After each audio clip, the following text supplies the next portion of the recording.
Hello everyone, welcome to our channel Education Hotspot. So here we are covering JKPSC 10+2 Sociology lecture in the form of MCQ. हम लोग यहाँ पे आपकी preparation को MCQ के through cover कर रहे हैं। अब तक 10 पार्ट यानी कि 100 क्वेश्चन हम लोग कर चुके हैं। Now this is the 11th part जहाँ पे हम और 10 क्वेश्चन डिस्कस करेंगे फ्रॉम क्वेश्चन नंबर 101 एंड यहाँ पे अगेन मिसलेनियस फॉर्म में हम क्वेश्चन कर रहे हैं जो थिंकर बेस आने हैं, जो further unit like health and environment के भी मैंने कुछ क्वेश्चंस लास्ट कुछ वीडियोज़ में लिए थे। तो येस, आज हम कुछ और एक्स्ट्रा क्वेश्चन लेने वाले हैं। कुछ स्टूडेंट को कुछ क्वेश्चन ईजी लग सकते हैं बट देखिए एग्जाम का लेवल भी यही होता है, easy to moderate to difficult. तो मैं सब तरीके के क्वेश्चन इंक्लूड कर रही हूँ। This is just for the revision purpose. अगर आपको आता है तो आपको वो टॉपिक रिवाइज हो रहा है, जो क्वेश्चन नहीं आता आप उसको समझ के अपने माइंड में रखने की यहाँ पे कोशिश करेंगे। क्लियर? सो या जिसको आता है, जिसको लग रहा है क्वेश्चन का लेवल बहुत ईजी है, वो ये वीडियो सीरीज़ को क्विट करके अपनी प्रिपरेशन नॉर्मल वे में कंटिन्यू रख सकते हैं। बाकी दिस इज़ फॉर दो स्टूडेंट लाइक जिनको उतनी ज़्यादा क्लैरिटी नहीं है चीज़ों को लेकर, जिनको ये सीरीज़ हेल्प कर रही है, वो इस सीरीज़ के साथ कंटिन्यूटी में रह सकते हैं।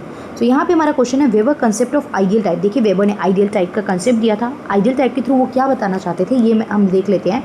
आइडियल टाइप के थ्रू वो बताना चाहते थे, उन्होंने कुछ बेसिक स्टैंडर्ड सेट करे थे कि ये किसी भी चीज़ के आइडियल होते हैं। जैसे ब्यूरोक्रेसी की थ्योरी होती है, तो ब्यूरोक्रेसी में कुछ आइडियल चीज़ें ये प्रेजेंट होनी चाहिए, उन्होंने सेट करा, राइट। तो वो आइडियल टाइप से फिर आप एक्चुअल परफॉर्मेंस को या एक्चुअल चीज़ों को मेज़र करते हो। तो यहाँ पे ये आइडियल टाइप क्या है, एक तरीके से इन्होंने आइडियल टाइप को मेजरिंग रॉड भी बोला था अगर पूछा जाए तो, कि इससे आप आइडियल टाइप से आप नॉर्मल एक्चुअल चीज़ों को कंपेयर करते हो। तो मेजरिंग रॉड अगर वर्ड दिखे या मेंटल कंस्ट्रक्ट वर्ड भी दिखे तो वो भी आइडियल टाइप से रिलेटेड है। बट यहाँ पे वो ये नहीं पूछ रहे हैं, यहाँ पे वो पूछ रहे हैं ये कौन से मेथड से एसोसिएटेड है, historical method, comparative method, typological method या सर्वे मेथड। तो देखिए ये रिलेटेड है टाइपोलॉजिकल मेथड से। अब क्वेश्चन इज, ये तो हमने फिर भी सुने हैं, बट टाइपोलॉजिकल मेथड क्या होता है? टाइपोलॉजिकल मेथड होता है जब आप किसी चीज़ के टाइप फिक्स कर देते हो कि इस चीज़ के ये बेसिक टाइप हैं और अब आप नॉर्मल चीज़ों को उन टाइप से कंपेयर करते हो, राइट। तो यही तो आइडियल टाइप में इन्होंने वेबर ने करा था। तो दैट इज़ द कंसेप्ट जो रिलेटेड है टाइपोलॉजिकल मेथड से। फिर वेबर ने कितने टाइप की अथॉरिटी की बात की थी, ये बिल्कुल सबको माइंड में आ गया होगा। पावर अथॉरिटी की बात करते हैं, ब्यूरोक्रेसी, आइडियल टाइप, आयरन की थ्योरी, बहुत सारे वेबर के इंपॉर्टेंट कंसेप्ट हैं। एक बहुत इंपॉर्टेंट वेबर, मैक्स वेबर आपके क्लासिकल थिंकर हैं। तो यस, अब तक सबको जिसको पता होगा उसने आंसर दे दिया है। और कौन कौन सी थ्योरी है वो भी आप मुझे बताइए, बट मैं यहाँ पर डिस्कस कर ही रही हूँ आपके साथ। 3 टाइप ऑफ थ्योरी की बात करी है। ट्रेडिशनल जो परंपरागत होती है, जो आपको आपके परिवार वगैरह की वजह से मिली, क्योंकि लीगेसी में मिल गई, हियरार्की में मिल गई, पापा राजा थे तो बेटा राजा बन गया, तो वो ट्रांसफ़र हो गई वो चीज़ें, राइट, ट्रेडिशनल फॉर्म में आ गई। बेसिक एग्जाम्पल, एक आधे एग्जाम्पल देके मैं थोड़ा फास्ट कवर करने की कोशिश कर रही हूँ। नेक्स्ट इज़ इनका जो है करिज्मेटिक। करिज्मेटिक मतलब आपकी पर्सनालिटी में वो बात है, आप में कुछ इस तरीके का ऑरा है, आपकी पर्सनालिटी, आपके ट्रेट ऐसे हैं कि जो आपका करिज्मा है वो क्या है, वो लोगों को इंस्पायर कर रहा है। और अथॉरिटी मतलब क्या होता है, आपके पास पावर है कि आप किसी दूसरे से कुछ काम करवा सकते हो, बशर्ते तब भी जब वो करना नहीं चाहता, राइट। एक तो होता है करना चाह रहा है तब तो कोई भी बोलेगा तो कर ही लेगा इंसान, जब वो करना नहीं चाह रहा तब भी आपके पास वो पावर है। तो एक तो ट्रेडिशनली वो पावर आपके पास आई, एक आपका करिश्मा ऐसा था कि भाई सामने वाला सुन रहा है, आप जो कह रहे हो वो आपकी बात मान रहा है, लाइक मोटिवेशनल स्पीकर। घर पे पेरेंट्स भी वही बात बोलते हैं, या काउंसलर्स होते हैं, पेरेंट्स भी वही बात बोलते हैं बट बच्चे नहीं सुन रहे हैं, हम लोग नहीं सुन रहे हैं, हम लोग नहीं लाइफ को वैल्यू को अंडरस्टैंड कर रहे हैं। बट वही वैन एक मोटिवेशनल स्पीकर आके उस चीज़ को हमें समझा रहा है तो हम उसकी बात को मान रहे हैं, बिकॉज उसका करिश्मा, उसकी पर्सनैलिटी वो चीज़ को मानने के लिए हमें अट्रैक्ट कर रही है, राइट। जो थर्ड होता है वो होता है रेशनल लीगल, या लीगल रेशनल कह सकते हो। भाई आपने वो पोस्ट पाई है, फॉर एग्जांपल किसी ने एग्जाम क्लियर करा वो आईएएस बना, किसी ने एग्जाम क्लियर करा वो आईपीएस बना, किसी ने एग्जाम क्लियर करा वो इनकम टैक्स ऑफिसर बना। तो उसको उस पर्टिकुलर एक लीगल, कानूनी बाउंडेड तरीके से लॉ में रह के उसको वो पावर मिली है। अब उसके पास वो पोस्ट है, वो पावर है, तो आपको उसकी बात माननी पड़ेगी, बिकॉज ही मतलब पर्सन हैज़ द अथॉरिटी, उसके पास वो अथॉरिटी है। क्लियर? तो तीनों मैंने डिटेल में समझा भी दी हैं। Next question, which of the following is not the type of not the feature of weber bureaucracy. मैंने आपको बताया वेबर ने नौकरशाही ब्यूरोक्रेसी के आइडियल टाइप्स दिए हैं, राइट। तो इस आइडियल टाइप में वो क्या क्या बातें करते हैं? इम्पर्सनैलिटी, बिल्कुल पर्सनल टच नहीं होना चाहिए, पर्सनल चीज़ें आएंगी तो बायसनेस आएगा। अगर आप पर्सनली अटैच हो गए किसी चीज़ों से तो बायसनेस, भेदभाव आ सकता है। हायरार्की ऑफ अथॉरिटी बिल्कुल एक सीक्वेंस में चलता है, जैसे आप कहीं पे भी देखो तो टॉप टू बॉटम, जैसे कंपनी है, CEO, board of director, general manager, फिर आपके डिपार्टमेंट के मैनेजर होते हैं, फिर वर्कर्स होते हैं, तो एक हायरार्की में काम चलता है ना।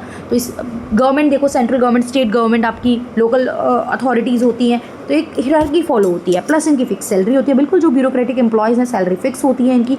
इमोशनल अटैचमेंट तो ये कहीं पे भी नहीं लिखा है, ये आप में है तो ठीक है, वो आपका पर्सनालिटी ट्रेट है, बट ये कहीं लिखा नहीं है, ये आइडियल टाइप में नहीं आता कि आप में इमोशनल जो ट्रेट्स हैं वो प्रेजेंट होने चाहिए या इट इज़ इम्पॉर्टेंट।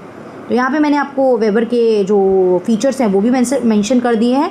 हायरार्की होनी चाहिए, इम्पर्सनैलिटी, आपकी ड्यूटी में आप पर्सनल चीज़ों को नहीं रहोगे, रूल्स एंड रेगुलेशन फिक्स्ड होते हैं, फिक्स सैलरी होती है, करियर ओरिएंटेशन होते हैं, मेरिट बेस्ड रिक्रूटमेंट, आप पेपर देते हो या आप कोई इंटरव्यू देते हो उससे आपका सिलेक्शन होता है, राइट। एक फॉर्मल वे फॉलो होता है, एक फॉर्मल वे, एक पैटर्न फॉलो होता है काम करने का। ऐसा नहीं है इनफॉर्मली आपने किसी से कुछ भी कहा एंड काम हो गया। पेपर वर्क, रिटर्न डॉक्यूमेंटेशन वगैरह होती है। ओरल से ज़्यादा रिटर्न डॉक्यूमेंटेशन वाली चीज़ों की यहाँ पे वैल्यू होती है। तो this is the bureaucracy. Next question है Emile Durkheim, again one of the classical thinker. Durkheim distinction between mechanical and organic solidarity can be compared with the Weber idea of. देखिए इन्होंने ये मैकेनिकल एंड ऑर्गेनिक सॉलिडारिटी का जो concept amyl दरकीम ने दिया था, आपको पता है कि ओल्ड एंड न्यू सोसाइटी को कंपेयर कर रहे हैं।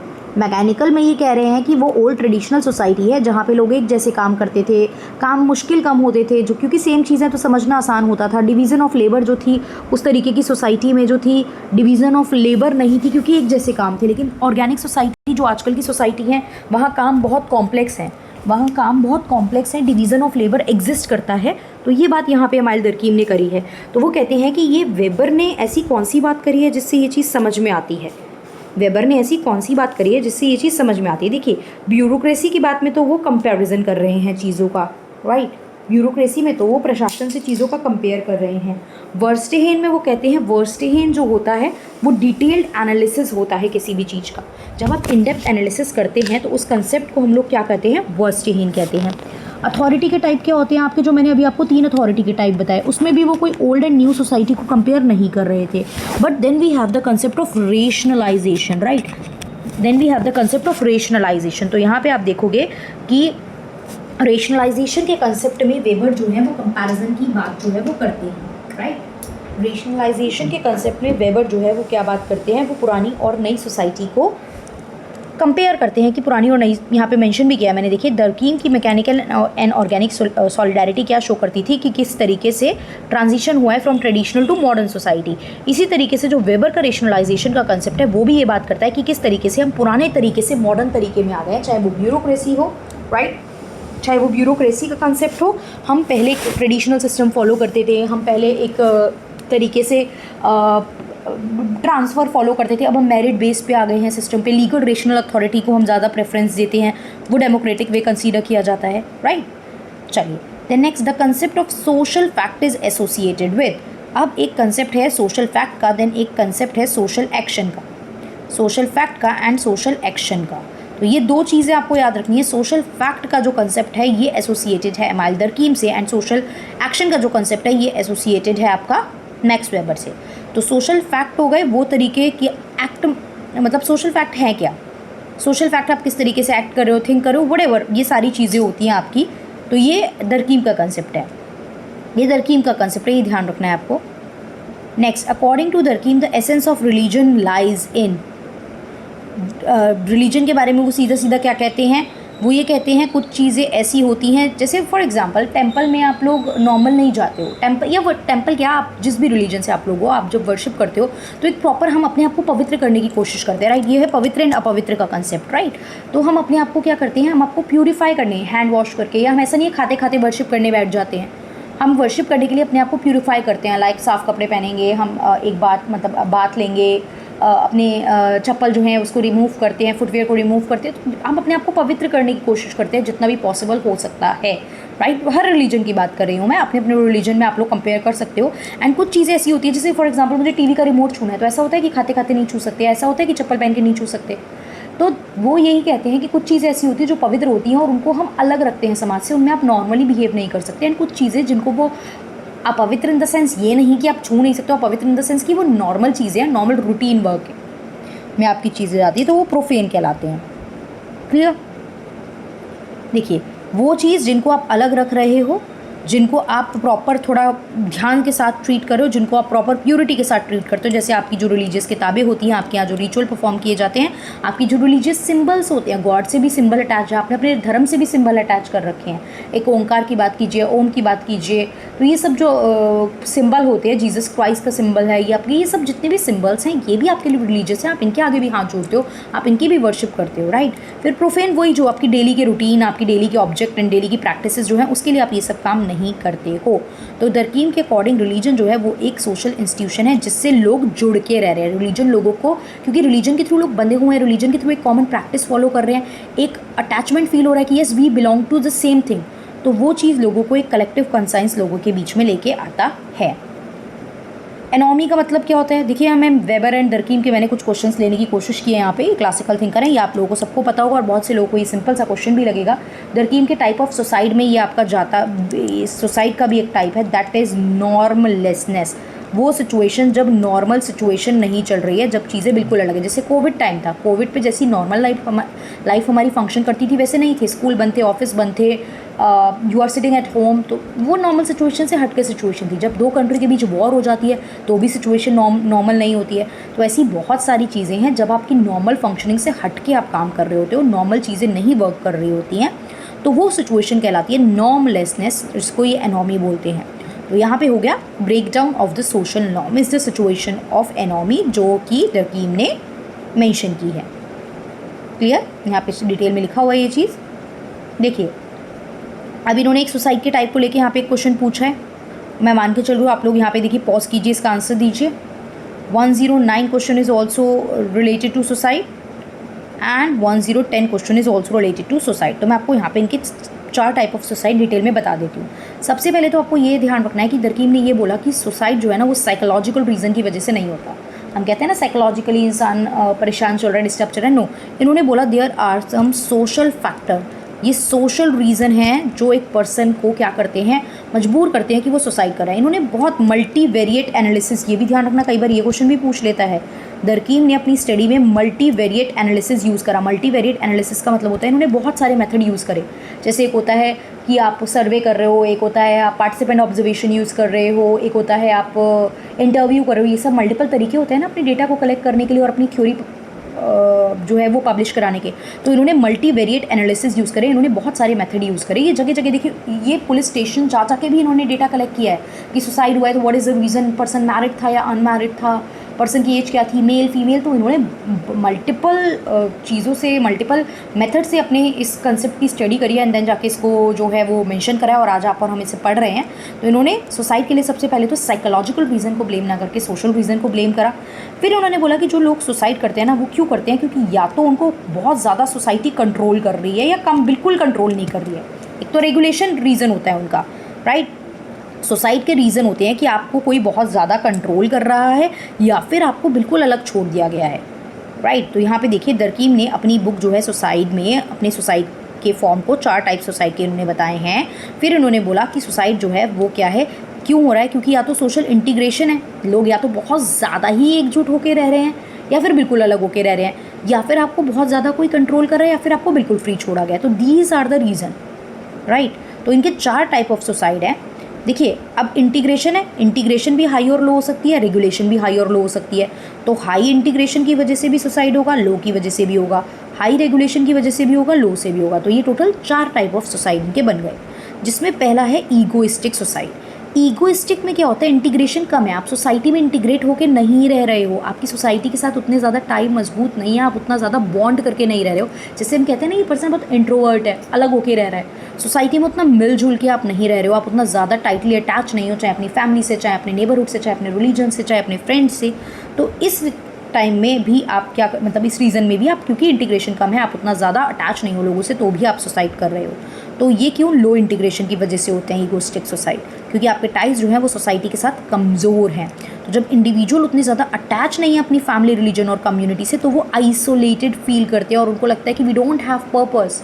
अब जैसे देखिए, यहाँ पे ये बोला गया कि ये सुसाइड रेट अनमैरिड पीपल में ज़्यादा होते हैं, अनमैरिड पीपल में से, क्योंकि मैरिड पीपल के पास पता होता है कि we have a family to look after, कि हमें परिवार है देखने के लिए।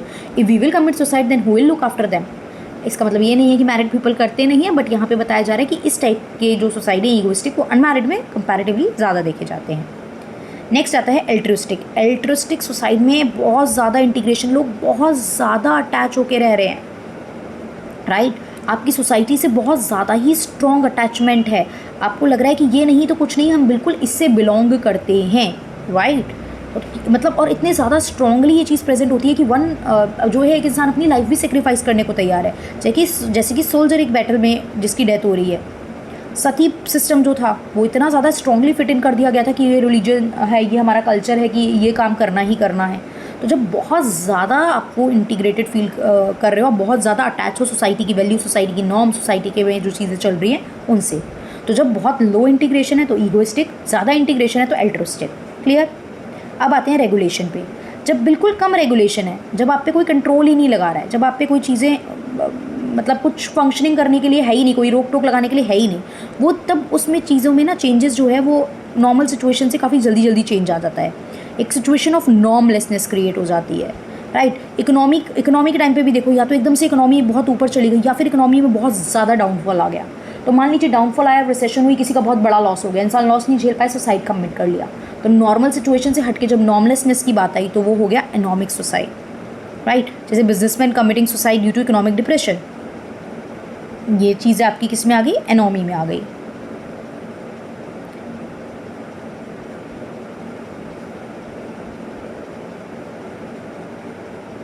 ये सेम पेज रिपीट हो गया है, इसको आप देख लीजिएगा एक बार। फिर आते हैं फैटलिस्टिक, जब आप पे बहुत ज़्यादा कंट्रोल लगाया जा रहा है, कोई बार बार सर पे खड़ा है, ऐसे नहीं ऐसे करना है, ऐसे नहीं ऐसे करना है, you can do this, you can do this, तो वो ओवर रेगुलेशन की वजह से भी आप पे प्रेशर आ गया। जैसे मैरिज फेलियर जो है, मैरिज फेलियर तो नॉर्मलेसनेस में चला जाएगा, मैरिज फेलियर यहाँ नहीं जाएगा। इशूज़ इन मैरिज वीकेंड से कि बहुत ज़्यादा प्रेशर है मैरिज में इन चीज़ों को लेके, तो वो जा सकता है। या फिर देखिए प्रिजनर्स, जेल में कैदी, स्लेव बना के रखा हुआ है आपने किसी को, ओप्रेस्ड वर्कर, जैसे कि आप बॉन्डेड लेबर है, बॉन्डेड लेबर में आप उससे काम करवा रहे हो, आप उसको बदले में पैसा ही नहीं दे रहे हो, तो आप उस पर रेगुलेशन बहुत कर रहे हो और उसके साथ अनफेयर ट्रीटमेंट हो रहा है। तो दिस इज़ एक्सेसिव रेगुलेशन, जब आपकी लाइफ जो है वो ओवर कंट्रोल्ड है, बहुत ज़्यादा कंट्रोल है और आपके खुद के पास कोई होप ही नहीं है, आपके खुद के पास उतनी फ्रीडम या लिबर्टी ही नहीं है कि आप अपने हिसाब से चीज़ें कर सकते हो। तो जब इंडिविजुअल जो व्यक्ति है उसका फ्यूचर जो है वो बिल्कुल ब्लॉक कर दिया है, बहुत ज़्यादा रेगुलेशन है, उसको कहीं बच के जाने की जगह ही नहीं मिल रही है, बच का जाना इन द सेंस डिसीज़न लेना, अपनी चीज़ें फुलफ़िल करना, वो चीज़ मिल ही नहीं रही है, तो वो फैटलिस्टिक सुसाइड होता है, राइट। तो अगर हम सम अप करें तो क्या निकल के आया हमारा, एक हमारा निकल के आया इंटीग्रेशन ज़्यादा होगी तो ईगोइस्टिक, इंटीग्रेशन कम होगी तो एल्ट्रोस्टिक, राइट। अब रेगुलेशन ज़्यादा होगी तो फैटलिस्टिक एंड कम होगी तो एनॉमिक। ये 4 टाइप की बात की थी। इसका क्वेश्चन किसी भी तरीके से पूछे, चाहे एग्जांपल से, चाहे मीनिंग से, चाहे टाइप से, चाहे इंटीग्रेशन ज़्यादा वाला कौन सा होता है, कम वाला कौन सा होता है, और रेगुलेशन ज़्यादा वाला कौन सा होता है, कम वाला कौन सा होता है, तो I hope now you will be able to answer this. This is the detail theory of suicide by Emile बर्की।